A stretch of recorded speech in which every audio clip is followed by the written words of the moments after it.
ফ্যাসিবাদী ব্যবস্থার বিলোপ নিছক ভাঙা নয়, বরং বিকল্প গড়ারও লড়াই। নতুন বন্দোবস্তে আমরা ভাঙার চেয়ে গড়ার দিকে গুরুত্ব দিতে চাই। ধানমন্ডি ৩২-এর বাড়ি ভাঙচুরকে ইঙ্গিত করে ফেসবুক পোস্টে এমনই মন্তব্য করেছেন উপদেষ্টা মাহফুজ আলম। আরও বিস্তারিত থাকছে ডেস্ক রিপোর্টে। ৫ ফেব্রুয়ারি দিবাগত রাত ২:৩০টার দিকে নিজের ভেরিফাইড ফেসবুক পেজে একটি স্ট্যাটাস দিয়ে বেশ কিছু মন্তব্য করেছেন উপদেষ্টা মাহফুজ আলম। গড়ার তাগদ আছে আমাদের, এই শিরোনামে ওই ফেসবুক পোস্টে তিনি লিখেন, আমরা আঞ্চলিক ও বৈশ্বিক আধিপত্যবাদ মোকাবেলা করছি।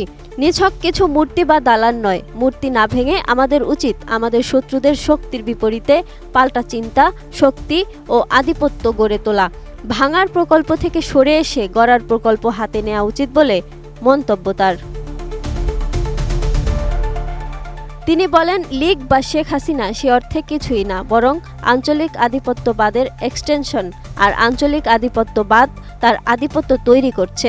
বাস্তবধর্মী রাষ্ট্রকল্পনার দেশে এবং ডায়াসপোরায় দক্ষ মানব সম্পদ তৈরি এবং রাষ্ট্রের প্রতিষ্ঠানগুলো শক্তিশালী করে বলেও মন্তব্য করেন সেখানে। দেশে পাল্টা আধিপত্যও এ তিনটি বিষয়ের উপর নির্ভরশীল।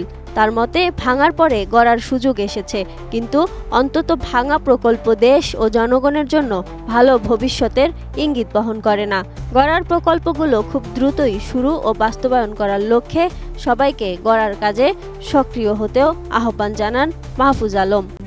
RICL TMX, যুগের পর যুগ স্থাপনা থাকে মজবুত। তিনি সংস্কার কমিশনের প্রস্তাব বাস্তবায়নের প্রসঙ্গ টেনে বলেন, সংস্কার কমিশনের প্রস্তাবনাগুলো বাস্তবায়ন শীঘ্রই শুরু হবে।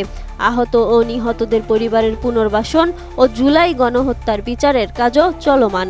এ মাসেই এই কাজগুলো আরও গতি পাবে বলে আশা ব্যক্ত করেন মাহফুজ।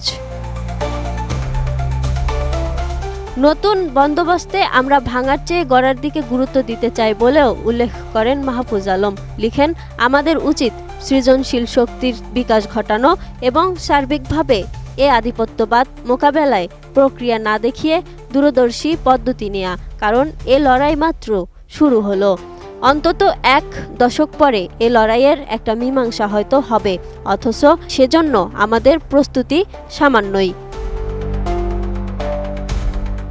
তার মতে, রাগ, ক্ষোভ, ঘৃণা নেতিবাচক এনার্জি, কিন্তু অভ্যুত্থানের পর আমাদের এ সকল এনার্জিকে ইতিবাচক রূপান্তরের সুযোগ তৈরি হয়েছিল। এখনও সে সুযোগ হারিয়ে যায়নি। আগামী অন্তত ১ দশক ব্যাপী দীর্ঘ গণতান্ত্রিক ও আধিপত্যবাদ বিরোধী লড়াইয়ের জন্য আমাদের সৃজনশীল শক্তিকে কাজে লাগানো দরকার। সবাইকে ভবিষ্যৎ পানে তাকানোর আহ্বান জানিয়ে তিনি উল্লেখ করেন, ইতিহাস আমাদের সুযোগ দিয়েছে, এবার জিততেই হবে। আর জেতার উপায় একটাই, রাষ্ট্রকল্প, শক্তিশালী প্রতিষ্ঠান, দক্ষ ও মর্যাদাবান মানব সম্পদ গড়ে তোলা। Desk report, ATN news.